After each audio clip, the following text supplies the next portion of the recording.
Constructing the groove. First thing, put our left foot on the hi-hat. The weight of your leg will keep the hi-hat closed. And we're going to come from the single straight roll position here and just bring the right hand across. As you come straight across onto the hi-hat, you'll end up with the stick here, which is not necessarily wrong, but what we want to try to do is use the tip of the stick on the hi-hat. The reason being, if I drop the stick into the side of the hi-hat, it doesn't bounce. If I drop it onto the hi-hat with the tip, it actually bounces. And from here,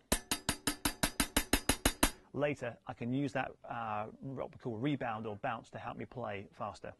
So as you come across from here, the way to get the tip of the stick onto the hi-hat is just to bring the wrist up. We always want to keep the elbow lower than the wrist, so just bring the tip of the stick, or the wrist up to bring the tip of the stick on. Then we're going to play everything again from the wrist. So we're going to play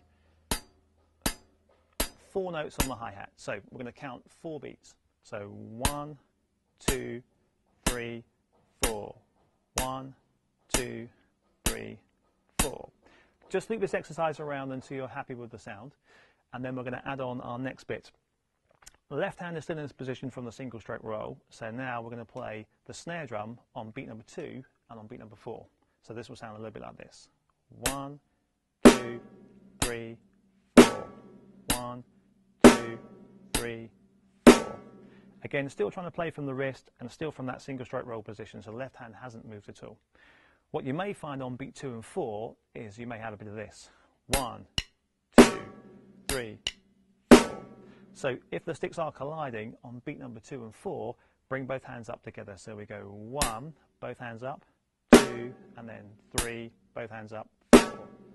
1, 2, 3, 4. 1, 2, 3, 4. Again, loop this exercise around until you're comfortable. And what we're looking for here is muscle memory. On everything we're playing, we're trying to let the actual hands go onto autopilot. So once the hi-hat and the snare drum is okay, our next thing is the bass drum.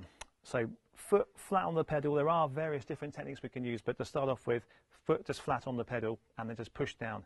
It's a bit like tapping your foot to music. So just again working from the ankle, which really is the same motion as the wrist. So this is the bass drum. And we're going to play the bass drum under beat number 1 and beat number 3. So it's going to sound like this. 1, 2, 3, 4. 1, 2, 3, 4. A couple of things with the bass drum that tend to happen. As you push down on the pedal, the weight transfers to the right hand side and we get a bit of this.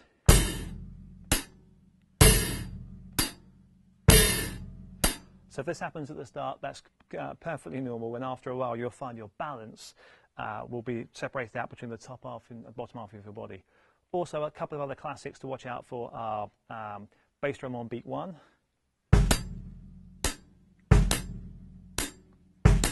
bass drum's coming in slightly early, or the other classic,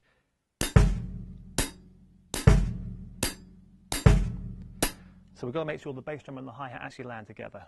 1, 2, 3, 4. 1, 2, 3, 4. Okay, once the bass drum's comfortable, the last thing is to put the whole thing together. So hi-hat and bass drum on beat 1, hi-hat and snare drum on beat 2, and then basically you just repeat the same process. Hi-hat and bass drum on beat 3, and hi-hat and snare drum on beat 4. It's going to sound like this. 1, 2, 3, 4. 1, 2, 3, 4.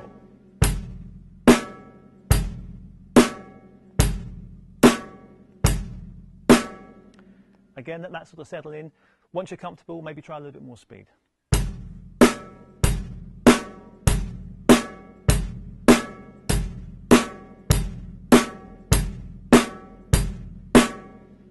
And there you have it. You'll be officially grooving.